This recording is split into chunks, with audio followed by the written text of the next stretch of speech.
अस्सलाम वालेकुम, मैं हूं डॉक्टर शाहिद नदीम, डायबिटोलॉजिस्ट।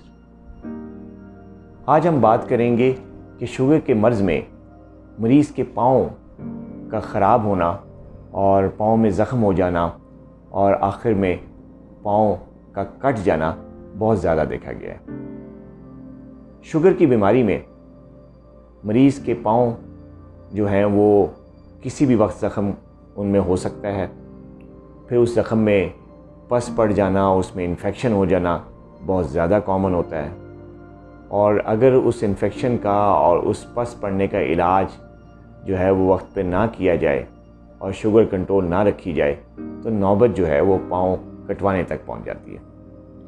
तो आज मैं जो शुगर के जो पेशेंट्स हैं हमारे, उनको मैं एक बहुत ही अच्छी टिप्स दूंगा जिससे वो इस्तेमाल करके अपने पाँव की हिफाजत कर सकते हैं और अपने पाँव को कटवाने से बचा सकते हैं।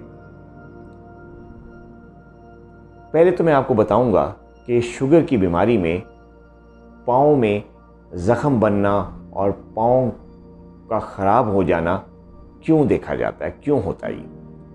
असल में शुगर अनकंट्रोल रहने की वजह से, हाई ब्लड ग्लूकोज लेवल रहने की वजह से मरीज़ के जो नसें होती हैं, ख़ास तौर पे पाँव की नसें जिनको हम नर्व्स कहते हैं, वो डैमेज होना शुरू हो जाती हैं आहिस्ता आहिस्ता, और आखिर तक वो डैमेज इतना बढ़ जाता है कि ये नसें सारी की सारी डेड हो जाती हैं, जिस पर डॉक्टर हज़ात मरीज़ को कहते हैं कि यार आपको डायबिटिक पॉलीन्यूरोपैथी हो गई है, डायबिटिक न्यूरोपैथी हो गई। दूसरी वजह पाँव का ख़राब होना शुगर के मर्ज़ में जो देखा गया है, उसकी दूसरी वजह खून का जो दबाव है, ब्लड फ्लो है, उसका कम हो जाना है। शुगर के मरीज़ में हाई ब्लड शुगर रहने की वजह से और अनकंट्रोल्ड शुगर रहने की वजह से जो खून की शरियानें होती हैं वो तंग हो जाती हैं। ख़ास तौर पे पाँव की जो बारीक और छोटी शरियानें रगें होती हैं वो तंग हो जाती हैं और उनमें खून का फ़्लो उतना नहीं होता जितना कि एक आम आदमी में होता है। और इस खून के दबाव में कमी की वजह से खून जो है वो पाँव के मुख्तलिफ़ हिस्सों में सही तरीके से पहुंचता नहीं है, और जिसकी वजह से जो है जो इन्फेक्शन होती है वो और ज़्यादा बढ़ती है, और यहाँ तक कि जो है वो खून का ना पहुँचने की वजह से पाँव के मुख्तलिफ़ हिस्से डेड होना चाहिए शुरू हो जाते हैं और आखिरकार नौबत पाँव कटवाने तक पहुँच जाती है।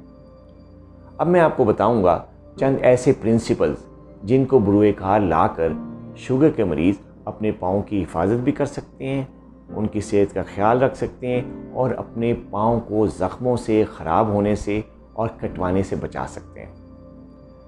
पहली ज़रूरी बात यह है कि मरीज़ को अपने पाँव का हर रोज़ बाकायदा मुआयना करना चाहिए।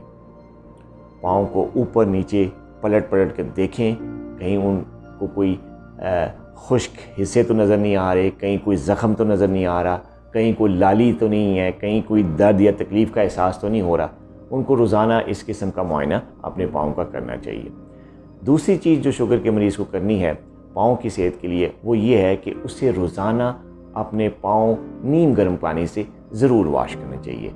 मैं तो मरीज़ों को नीम गर्म पानी से पाँव 2 दफ़ा दिन में वॉश करने का मशवरा देता हूँ, लेकिन कम से कम 1 दफ़ा आप ज़रूर अपने पाँव नीम गर्म पानी से वॉश करें, फिर उसको सुखाएं और सुखाने के बाद कोई भी अच्छा लोशन, कोई भी मॉइस्चराइजिंग क्रीम या कोई भी अच्छा ऑयल जो है वो आप पाँव में खुश्क करने के बाद पाँव को उस पर लगाएं।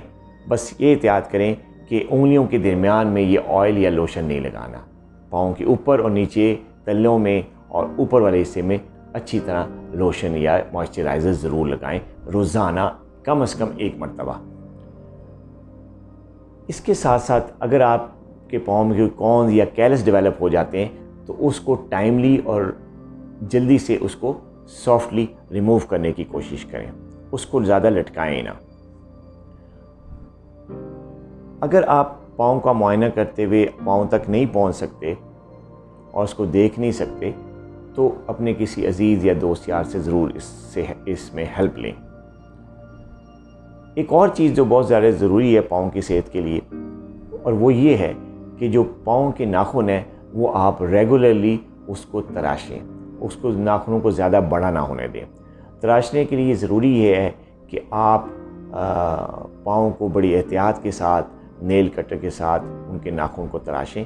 अगर आपका हाथ पाँव तक नहीं पहुंच रहा या मुश्किल है पहुंचने में, तो फिर आप नाखून तराशने के लिए किसी दूसरे की मदद भी ले सकते हैं, किसी रिश्तेदार की, किसी घर वालों से आप उसकी मदद ले सकते हैं। लेकिन नाखूनों को रेगुलरली तराशना बहुत ज़रूरी है। इसके अलावा एक दूसरी बात और है, और वो ये है कि अपने पाँव में हमेशा जूते और मोज़े पहन कर रखें। चाहे आप घर में हैं, चाहे कैजुअल मूड में हैं, कहीं कहीं बैठे हुए हैं, कहीं ऑफिस में, जहाँ पे भी आप हैं वहाँ पर आप हमेशा मोज़े पहन के रखें, जूते पहन के रखें और कभी भी नंगे पाँव इधर उधर फिरने की कोशिश ना करें। एक और चीज़ जो आखिर में मैं आपको बताना चाहूँगा वो है कि शुगर के मरीज़ को अपने पाँव में खून का जो फ़्लो है उसको कायम रखना होता है, रेगुलर रखना होता है। और उसके लिए अब दूसरा सवाल ये है कि इस खून के फ़्लो को हम कैसे कायम रखें। तो ज़ियाबीतिस के मरीज़ों में ब्लड फ़्लो के लिए हम कुछ एक्सरसाइजेज़, कुछ वर्जिशें बताते हैं पाँव की, जो मरीज़ों को बैठे बैठे आप घर में कर सकते हैं। शुगर के मरीज़ जब बैठे होते हैं घर में सोफ़े पे, कुर्सी पे, तो उनको पाँव में वो आहिस्ता आहिस्ता हिलाना झुलाना चाहिए, मुख्तलिफ़ पोजीशंस पे, मुख्तलिफ़ एंगल्स पे।